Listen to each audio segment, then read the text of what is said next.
Congratulations on this movie. I absolutely loved it. It was like so meta. It was very stressful in like the best way possible. Okay. Good, Good. good. Yeah. People who watch it either are like, "Oh, that was fun," or are like, "I like had flashbacks to very bad times watching it," And so I learned about the people depending on their response. I was like, "Okay, so you had a very nice life." If you're like, "Yeah, it was fine. It was fun." It definitely, yeah, brings flashbacks of, when you've gone on a vacation and there might have been a little bit of conflict with your partner, like completely, yeah, just a little bit, yeah. I was wondering what inspired y'all to make this movie using like real life arguments about your relationship and turn it into like a psychological horror movie. What a good That question. wasn't the plan originally.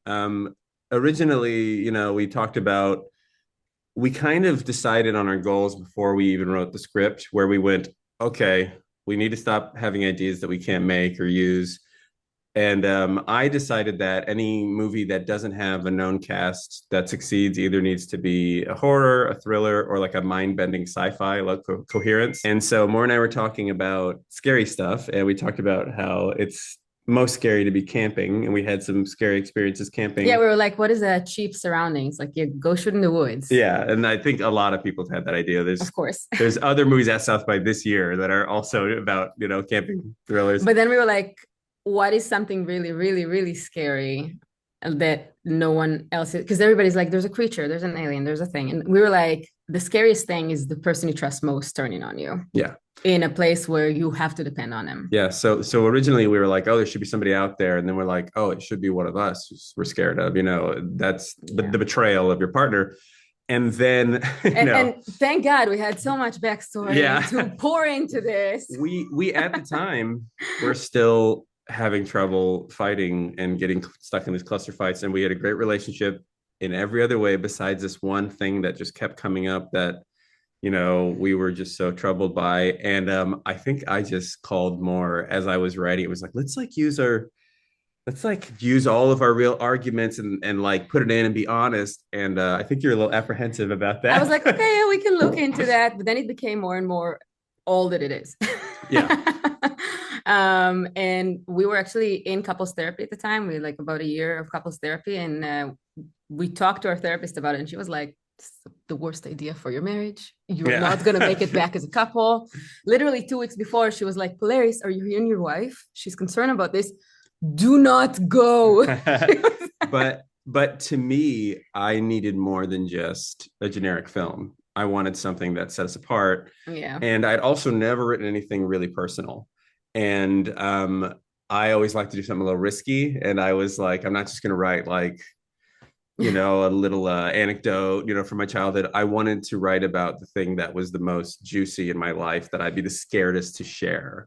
And That is in the movie too. Is like you have to take risks and like put something out there, be really, really honest. And that is true, yeah, and I but kept also terrifying. I kept it reassuring more. I was like, this will be the most interesting to the audience. They'll be like, tell me all the things you don't Give want me to all tell the me. gossip. Yeah. And it was fun to explore, but it was also the horror of our lives. Like I had never been through anything actually that traumatic or scary, Yeah. except for after I got married and we were fighting so much. That was the first time I was like, oh, I'm like actually like have something traumatic happen to me. And luckily, it's not as traumatic as some other people to deal with. But when you're dealing with horror, you go, what scares you? And how do you amplify it? Yeah. Like for the plot. Yeah. Well, it's such a unique film and such a unique project, and it's so personal, and I feel like that really translates to the audience. And I was wondering, going through this project and this process, did you learn things about each other that you didn't know before? And like, was it a cathartic experience to grow in this way? So much. Yes. So Yeah. the first week of filming, we almost broke up for real. Yeah. Like a weekend, there was we were like we're shooting it in like many, many trips to Seattle, to Mhm. Washington. And we had a rainy day, so we couldn't film. And that was our blowout day. Yeah. We went, we We went, just got to like, this is not working, this is not working. And we just went to a laundromat and just like argued for like, I don't know how long. yeah. It While was we very were, rough. while we were doing our laundry, we had a, But the first week we are just like it was so hard to get the rhythm of this. And also again, we're like diving deep into the most horrific moments of the last, at the time what we were married like 5 years. Yeah. Like most horrific moments of those years that like sometimes you like need to take a break and like I'm like I need a breather. And when we were it felt like there's a lot of stubbornness from each side, like on like do it a certain way or approach something a certain way. Yeah, we talked about that. Really, that the Yeah, stubbornness is we both wanted to fix what was happening with us, but we were trying to fix it our way and yeah, going, just do this with me. And, and yeah, that definitely was something we learned about ourselves is that we aren't doing this vindictively. It is about us having our own vision for success of solving these problems. yeah. And instead of actually investigating what will work for the person, trying to get them to come to our side. Yeah, so I think what happened on that day, seven, day seven into the shoot, um, I think for me at least, it was like there was a shift in like, oh, we're working against each other instead of as a team. Yeah. And I think, I don't know about you, but like for me, like I think I learned how to be in a married couple on that set. Like before that, I don't think we were married the right way. Yeah, we weren't really a We weren't team. on each Yeah. other's team. We were like my way, right? Yeah. So this is Yeah. the good way. Yeah. Specifically, I like you asked if we learned anything. I did interview Mor quite a bit as I was writing to try and just understand her brain and to write from her perspective because I had the outside and I could imitate what she would say, but I didn't always have her motivations for why she was saying it. And it was really good for our marriage for me to be like, so that's what you're panicking about in those moments. And that's Yeah.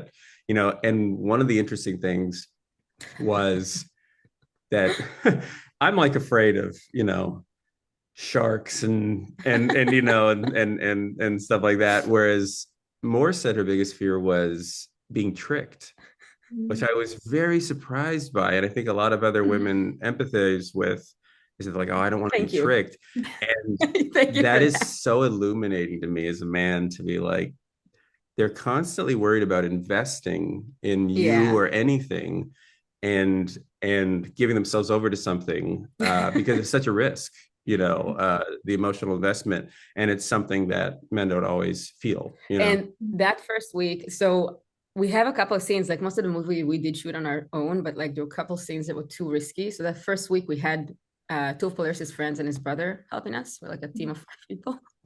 And every time we had like a bit of a clash, I'm like, that's it. He's making the movie as an intervention to me. To prove to his friends that because he also like is like it's basically a log of our arguments and like I was like there was a lot of direction being like just to be has to be like over the top has to be like if you already crossed your threshold of like you can hold yourself in an argument and I was like he's just trying to make me seem very big and very crazy so that his friends believe him when he says one of the big clashes on that first week that was a big surprise to me that was easy to solve was that she just to be comfortable in the collaboration didn't need control over the decisions but needed to be clued in all the time that if I was making decisions or I was planning schedules she just wanted to be updated. She wanted me if I changed my mind on anything yeah to be just clued into the decision making process, which I hadn't realized as a filmmaker that I would be like, if I don't need to tell you, I have 1,000 things to do. I'm just gonna figure them all out, and then I would just show up on the first day and go, okay, this is what we're doing, and this is what was that. And now I realize that everybody just wants to be part of the process the entire time and doesn't want to be in the dark. That makes them uncomfortable.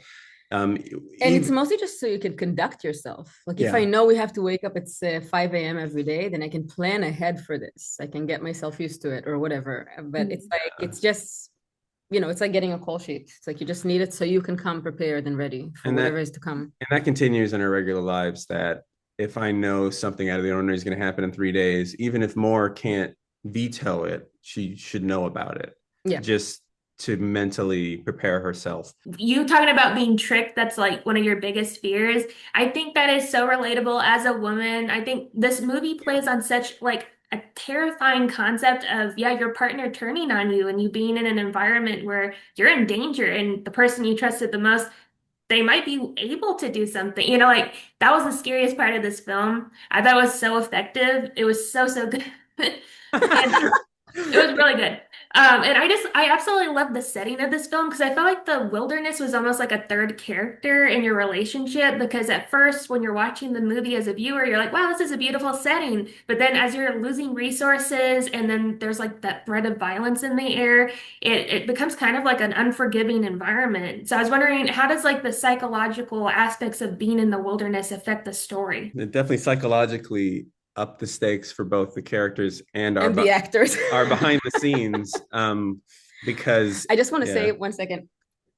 We have to just like I was trying so hard to convince Polaris not to shoot there. Really?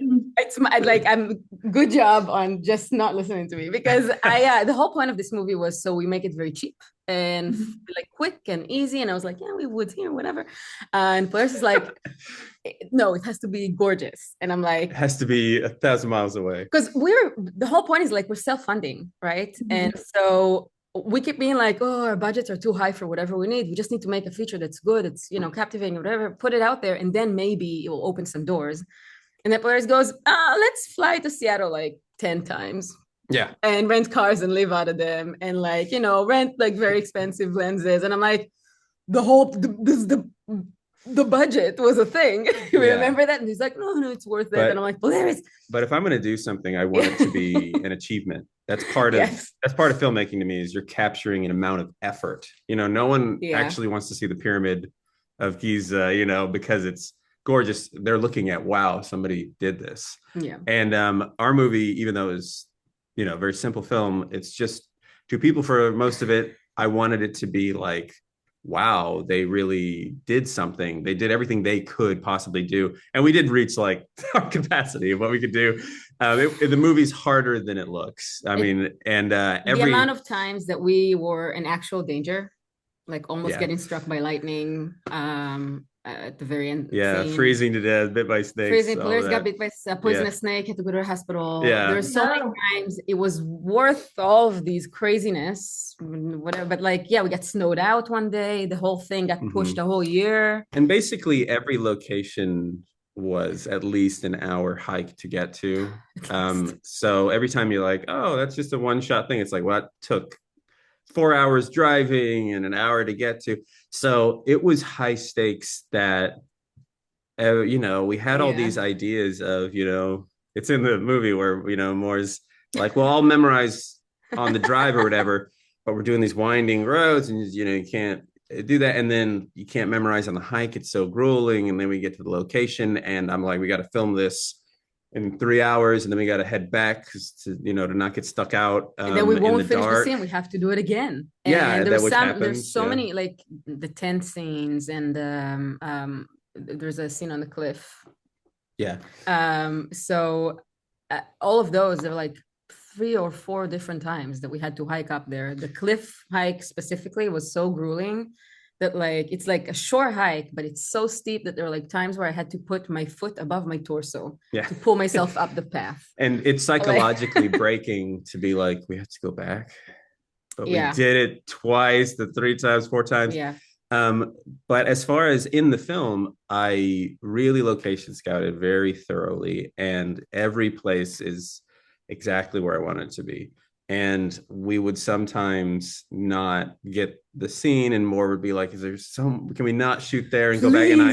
And I just have to be like, Jackie Chan said, pain is, temporary, film is forever kind of thing. I'm like, you're going to forget how much of a pain this is. And you're going to have to watch this movie 30 times or more.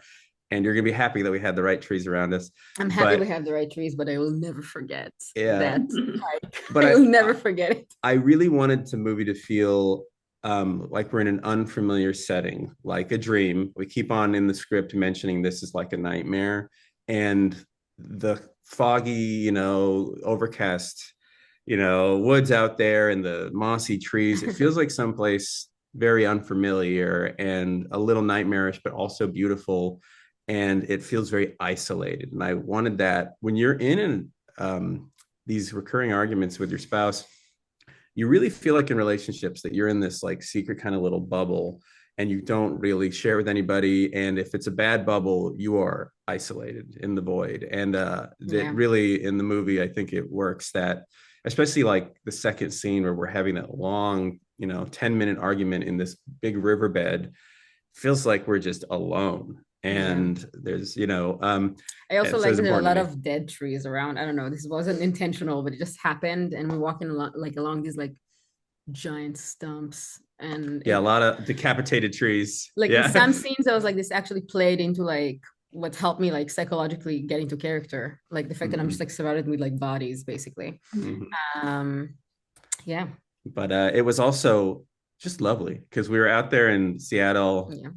the chunk that we tried to film in September, August area.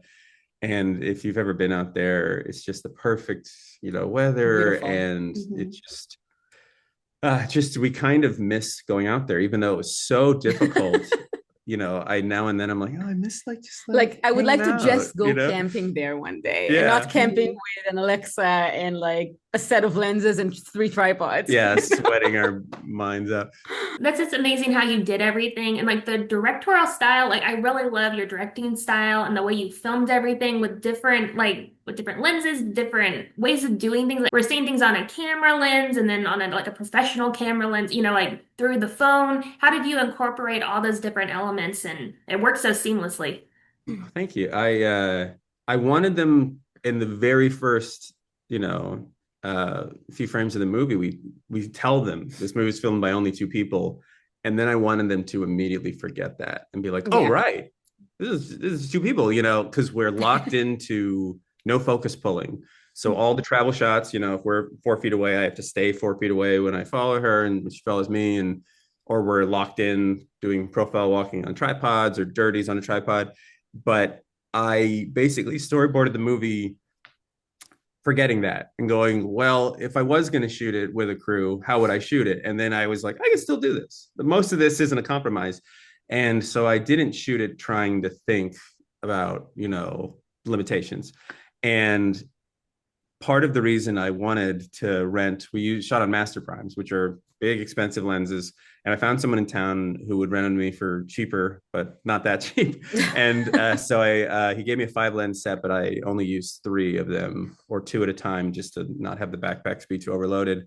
And the reason I wanted high quality lenses is because if it's just sitting on a tripod, it has to be like, oh, wow, without Yeah. any lighting, without much movement, without complicated, readjusting. And those lenses, when I just point them at more and do nothing, you go, oh, I'm watching a movie. Yeah. And we also kind of locked the f-stop. I didn't make it too shallow a focus. I think we were around maybe a 3 something or a 2.8, but it all had to be consistent and locked in because we couldn't we just had no crew, so we had to do this the most consistent way possible. But the reason we also used an Alexa was, like I said, I wanted the audience to really feel the difference between the cell phone footage and the movie. I wanted to really drop out, and we're about to shoot the cell phone stuff, and Mor was like, well, can we shoot in 4K just in case? And I go, oh no, we need to do 720 just to really crunch this to make it look as different as possible and to really remind you you're watching a cell phone. And it's still, the cell phone stuff looks pretty good. Like iPhones just look good, no matter what you They do. do. And it was such a relief though to switch to iPhone, because having these focus marks and locking in and being like, okay, Mor, you can't move more than a foot this way or that way. And then we switch to cell phone. It's like, do whatever you want, Well, it's and that, but also you don't have to carry like I, yeah, I don't know how heavy was it. It's like I don't know. so Yeah. much gear. We had to carry so much gear up such heights and then down and on rocks. It was like it was grueling, and you're like terrified that anything, like if you slip, the camera breaks, the lenses Yeah. break, they're not yours. Yeah. It's so scary. And then the cell phone is like, oh, we're just gonna skip the path. And It was just so fun. And we got to also be very, very creative. Like Yeah. I'm shooting most of the cell phone stuff. she's a great cell phone cinematographer. She's adding all these little I'm like, oh, brilliant, honey. I was like, I'm just gonna be like stingy through the phone a little bit. Yeah. And And it was just a lot of fun. Like it felt like very, very creative. It's like another layer of creativity that I just, it really just pumped me up for the second part of the shoot. yeah, we would rehearse getting to film the entire thing rehearsing, and then we could also add, instead of just lines and acting things, we go, oh, maybe here you look at your feet, and here, um Touch of a zoom. yeah, and more gets laughs out of just little zooms and little things. But as far as the last scene, we actually had 5 cameras, the interview scene, and that one I got, a Canon Hilarious. 70Ds, which are a lower quality DSLR camera, but that's kind of what it looks like when you watch interviews that people do at the junkets now. They just, go to the little hotel room and they got these little DSLRs. But we got 5 of them, so I just hop up between every take and stop, stop, stop, stop, stop, stop, stop. Give notes, whatever. Okay, record. Everyone clap, clap, clap, clap. Do the thing. Okay, stop, stop, stop, stop. And it was this whole process. But I have never shot with that much coverage. And in the editing room, I was like, this is fantastic. I get to every little head thing. Oh, I got that there, and I didn't miss anything, because I've said in some of the written interviews that people asked about that. You usually lose your best takes when you're feeding other people lines, because when the camera's not on you, you're free and you act so well. The second camera's on you, you start to climb up, and then they're acting amazingly. And so having multiple camera, I got to everything good, we got to use, which was probably not going to happen to me again, but it was really fun. I mean, everything just worked together so well. Y'all are so creative. I cannot wait for everyone to see it at South by Southwest. What does it mean for you to premiere it at this specific film festival? A lot. Yeah. Well, we're from Texas. We're in Austin right now. This is where we live. Great. Nice. Yeah. Well, I'm from Texas. More moved here. We live here now, yeah. And this is the also second time I made a short film Reclaw in 2021. That the same thing happened, where I submitted to this first and then we got in, but it was still a very rough cut. So I had to we got to finish the movie really quick for the festival. But they've been the nicest, most supportive people. Any problem I have, they're not like, well, that's not really the way to do it, Polaris. They are so there for incredibly low budget productions like us. And they work with us, and they're patient. We had to push our deadline where the movie's supposed to finish on the 9th, and I was like, I need 2 weeks to get all this Jello made for the the credits and finish touching things up. And I'm actually still working on the movie. There's a problem with their subtitles, so I stayed up all night reformatting the subtitles for the closed captions. But they're so nice and so kind and so very communicative, and it's such a it's really one of the best festivals to just launch this path with. And their brand of what kind of movies they like is really in line with the kind of movies that we want to make, because they're so anything goes at South by. There's a lot of festivals I submit to, they're like, that's not exactly what we do here. We have a very specific genre of horror. And what South by genre is expect the unexpected, which is what we want to do. And this is what this movie is. It really is a perfect South by movie, because you wander in and it's just like having an experience, and it's fun and it's creative and it's scary, and it just makes you inspired to do it yourself, which is a big important thing to me. Claudette, when she sent me the acceptance email, said a lot of great things about the movie, but the one that really stuck with me is that this is the kind of movie that inspires other filmmakers, which is always just makes me feel so good. I love making the movie for the audience, but I also love making it for the film community. as you can do this, and you can put yourself through this nightmare if you want to do it too.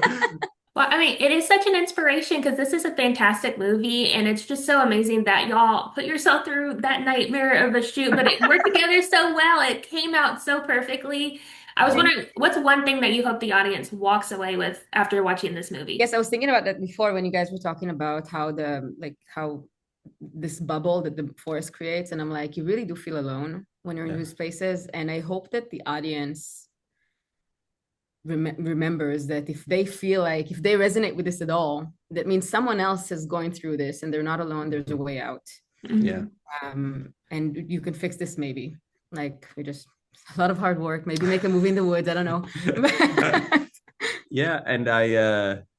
And any person who's seen it who does relate to it, who says, "Oh, I definitely saw myself in those arguments," and I've said that to my wife. I haven't shown this movie to a single, friend or collaborator who hasn't said that, who Yeah. hasn't gone.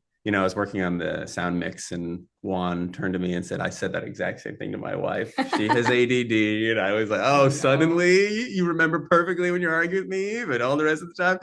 And what the movie is served for us is kind of like a reminder to be our better selves, where if we say anything even close to the movie, we go, Yeah, "Oh, that's a movie line. Stop right now. I just Stop quoted right there. myself. Okay, we're saying Yeah. something." It makes us more self-aware because it's a mirror. I would suggest to any couple, I mean, it's a lot of effort, but if they Spend would, 2 years, make a yeah, movie about your relationship, and then you'll know better. but it's like watching yourselves from the outside, and then you can actually get it. Yeah, you watch yourself and you're like, I see why this was a mistake to go to decide to say that thing or to try to solve it that way. Yeah. And yeah, it really, I think, I mean, I learned a lot about Polaris making this film, and like as a couple, as a filmmaker, as a person, but I also learned so much about myself. Mm.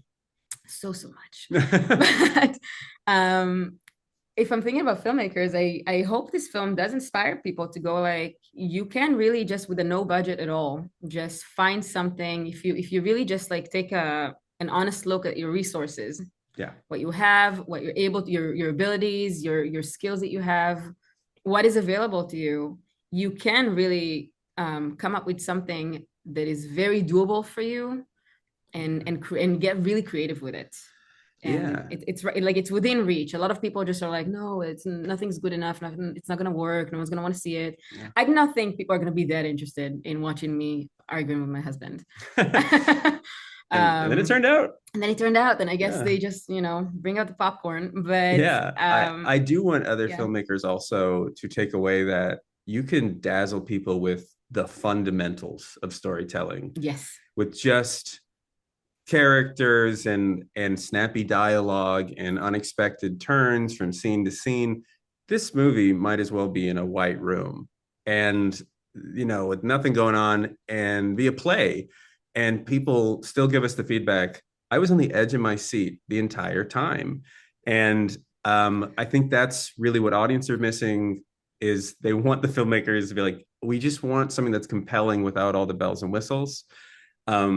And just remember the basis of storytelling. And that was the goal for this one, to be like, we're just gonna, the script and the acting is all we need, and we're gonna earn our place at these festivals. Hopefully, yeah. And here we are. Yeah. Here we are. This is just fantastic, and I cannot wait to see everyone's reaction at the conference. And I just hope you all have like the best time premiering this movie because it's so great.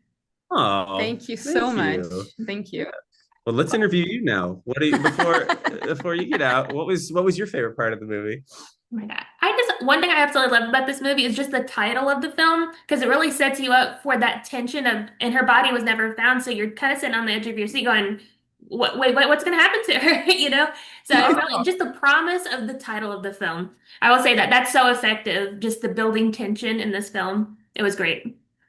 Very good. Yeah, the movie was originally called Just the two of us. Just the two of us. That. And I was like, it needs a snappier title. It needs something. Yeah. And more hetero, you didn't want to give away just the two of us. I really wanted to end the film with like at the very last line and then cut to credits being like, just the two of us. But I think that's another good lesson, is that we're back in the old kind of 50s where people would not see a lot of trailers and on TV, and they would just walk to the cinema and just look at posters, images, and titles. And now that's, when people turn on their TV and scroll, they don't watch trailers for everything. It's just images and titles. So the title needs to come back. You can't make a movie with September 22nd is the title. It's like, no, that ain't the title. You have to come up with something that is like, well, what the heck is that? And click on it. And Andrew Body's never found, once I started telling my friends that, they're like, oh, that does the job. And I'm glad you talked about the promise of like, oh, what's coming, because that's really what makes a movie compelling to me, is what the stakes are, and the question that needs answering. And if at any part in your script there is no question, then you've lost the audience because they're like, well, what am I waiting around to find out? Yeah. Yeah. And so the second you answer one question, you have to open another one. So this entire movie, no matter what happens, there's always like, but what's gonna happen, you know? Yeah.